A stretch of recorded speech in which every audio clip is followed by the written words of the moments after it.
Hello, and thanks for checking out the video.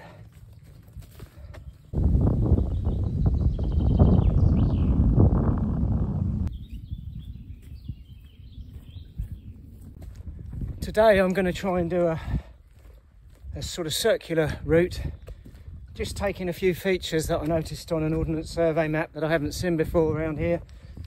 Well, I haven't done this route before actually.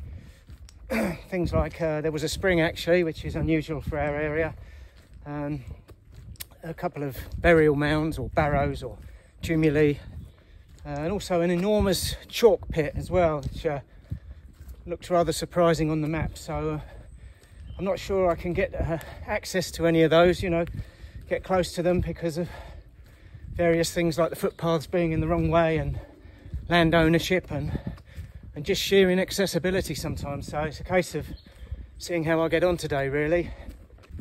It's rather hot today, you know, 23, 24, so I'm trying to slow the pace right down. I normally march off at 100 miles an hour and end up sweating bullets. So I figure if I can slow the pace down, I might sweat a bit less and hopefully won't need as much water. Because water's a bit of an issue actually, because I was debating whether to bring another water bottle with me today, and I decided not to. And as I was leaving the house, I measured the amount of water that this small hip flask here, this aluminium sort of hip bottle carries. I always assumed it carried, for some reason, about 850 mils. So I measured it up this morning as I was leaving, and it's closer to sort of, well, less than 800 mils anyway. It's closer to 750 mils. So, you know, I've got a litre in the backpack as usual. So, but I'm significantly under 2 litres of water. I might have to go through a village, which I'm going to get close to anyway. And a few people in the comments have suggested over the months, you know, to just borrow a little bit of water from the churchyard. There's usually a tap there for the flowers, you know, so I might consider doing that.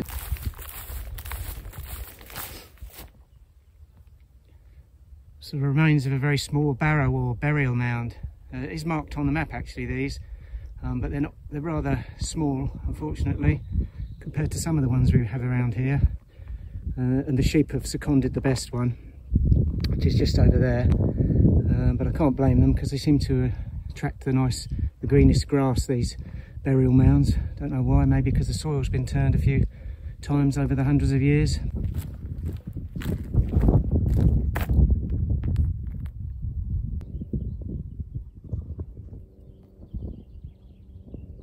Hello, little fella.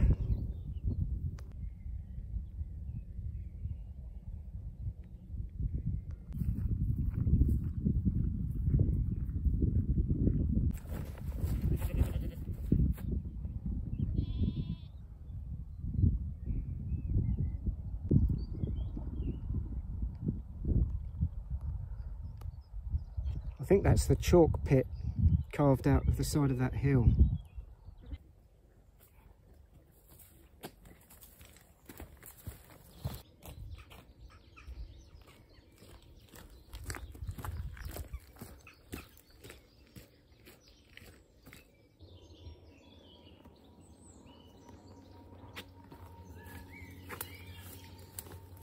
There's a nice spring here, but it's all closed off.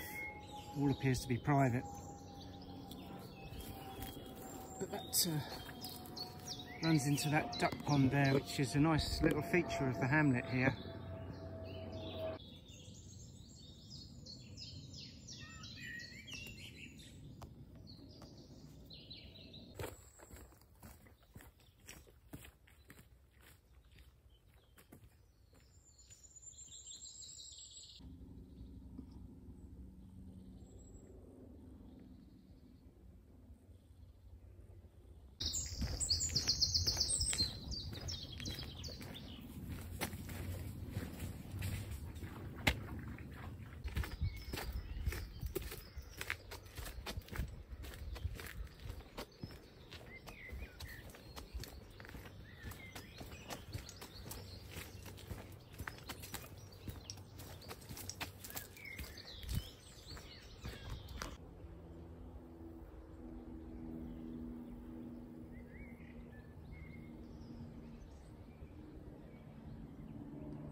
There is a tap in this graveyard, so if I hydrate now, hopefully I can just borrow a bit of water just to top up for the amount I've drunk.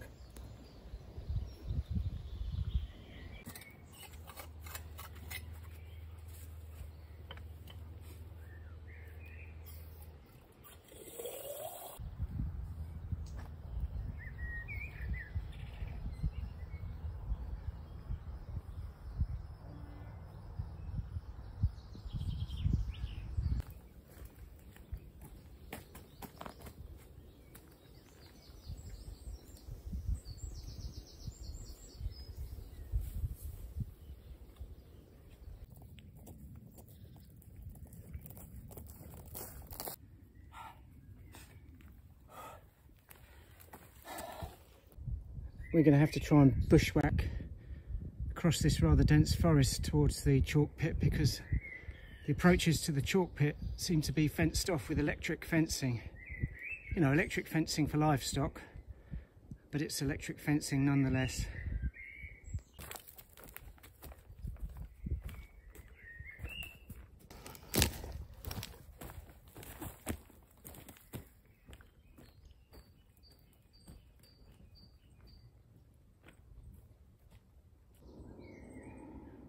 These aren't badger sets, this is landslip.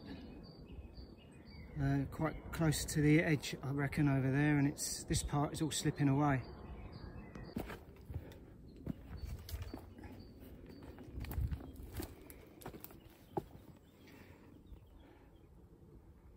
Wow, what an oasis for wildlife this must be.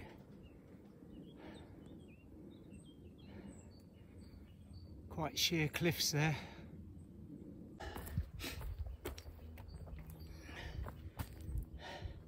Yeah, I'm not going to follow these game trails anymore.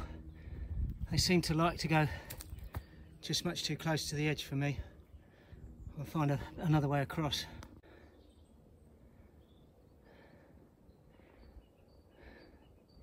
These quarries, or chalk pits, or chalk mines as they're known around here, I think most of them stem from around the time of the Industrial Revolution, and they were used, I think the chalk was predominantly used to make lime, for lime mortars and renders and lime concrete mixes, the days before cement, because lime is having a bit of a comeback now. I think mainly because of the green side of things. It's, with regards to carbon, it's a much more cyclic process, if that makes sense. Yeah, I think pretty much the carbon that's used to make it is reabsorbed in the process of its setting. It's just slightly more awkward to work with than cements, which, you know, have a going off time that can be relied upon, whereas a lime mortar or lime render, you know, is very weather dependent and much slower at going off and much more vulnerable to frost.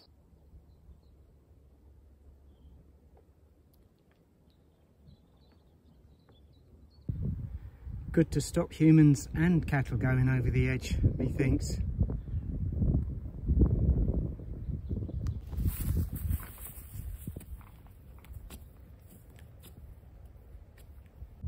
All right, lads, or ladies.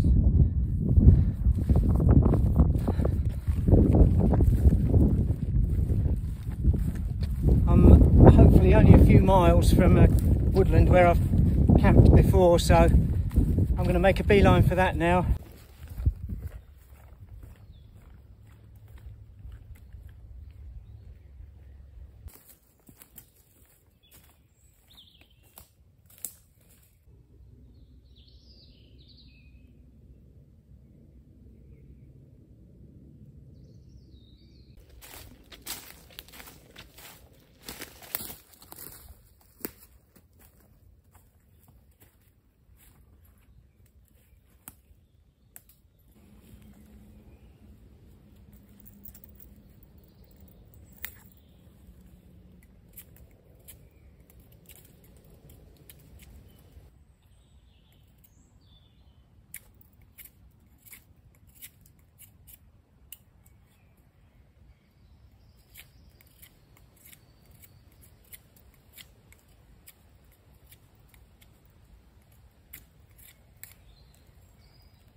Tonight it's pasta, tomato pasta,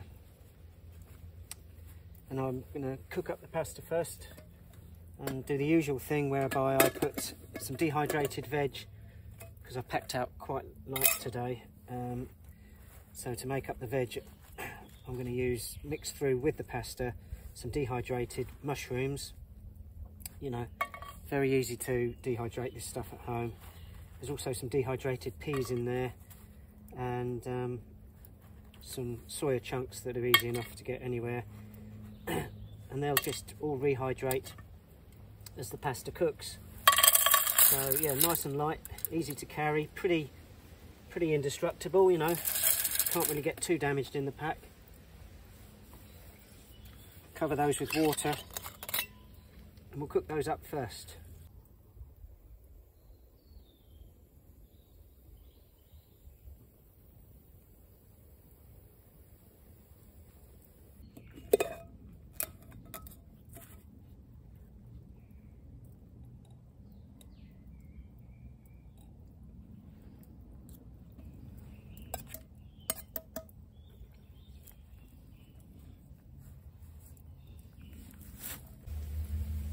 So the pasta and those dried vegetables are done, and the water's pretty much all steamed off them, so it's nice to get that right because it means you haven't wasted any precious water. The pasta and the veg into the lid. Oh, the smoke. Get the last of those peas out. And we'll leave those aside by the fire to just get a garnish of ash. Put some oil in the pan, and there should be some garlic and some sweet pepper and some onion to fry up in the pan.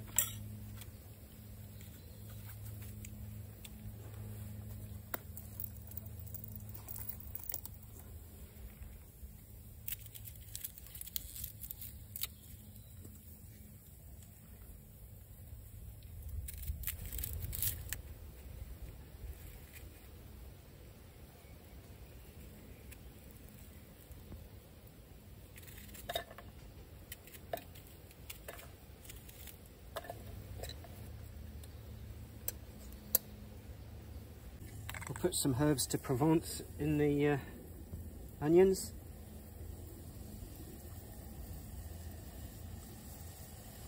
I've got stock cube in there for a bit later.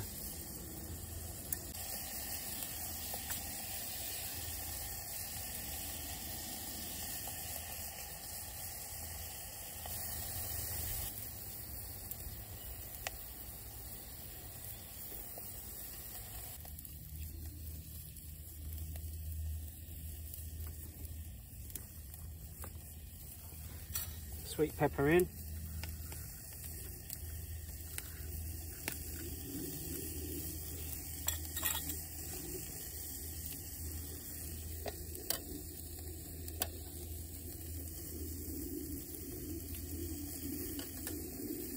Nice and chunky.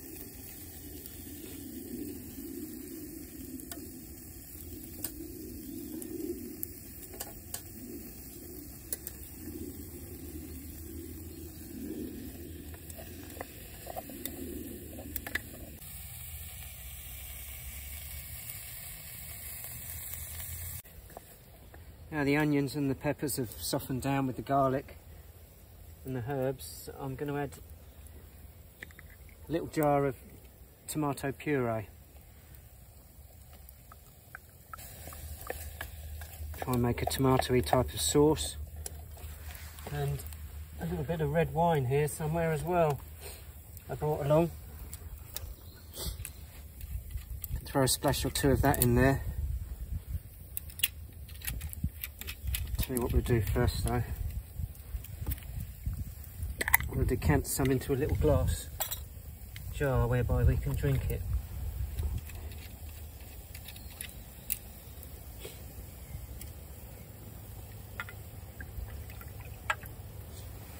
Cheers. Oh, nice. A little bit more red wine, I think, into the pan, and a little bit more down my neck. I'm just going to pop in half a stock cube as well.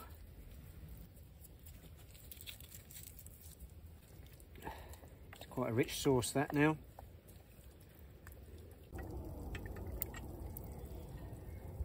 So it's time to chuck the pasta back in the pan. Do it without spilling any, and just reheat it through in the big pan.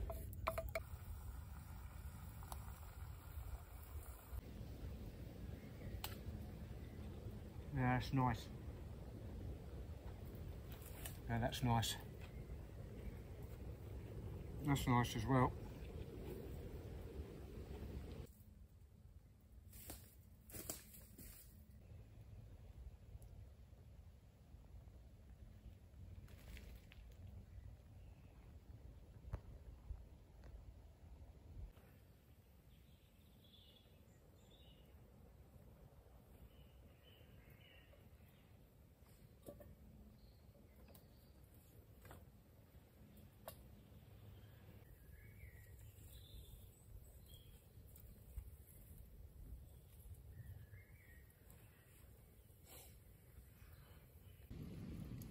It's not at all cold tonight.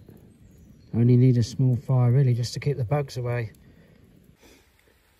It's raining, but you'd barely notice it unless you can find a gap in this really thick canopy of beach.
Yeah, that was a pretty good night. Things are getting a lot milder now in the UK, so that makes for this kind of minimal setup with traditional gear a lot easier to cope with. And yeah, you know, I kept the fire going, adds a little bit of warmth, which I probably needed. I don't think it dropped, it might have dropped below 10, they said it wouldn't, but it did feel a bit chillier in the early hours, but just kept the fire ticking over. Not as, I didn't have to keep it going as much as I normally would, or as keep the fire as high as I normally would, and it was absolutely fine. Yeah, just a little bit damp. It did sort of, the rain persisted for a lot of the night. It's only light rain, but as I say, not cold. So yeah, makes for an easier night.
a natural fibre cord gets rather stiff on a damp day like this.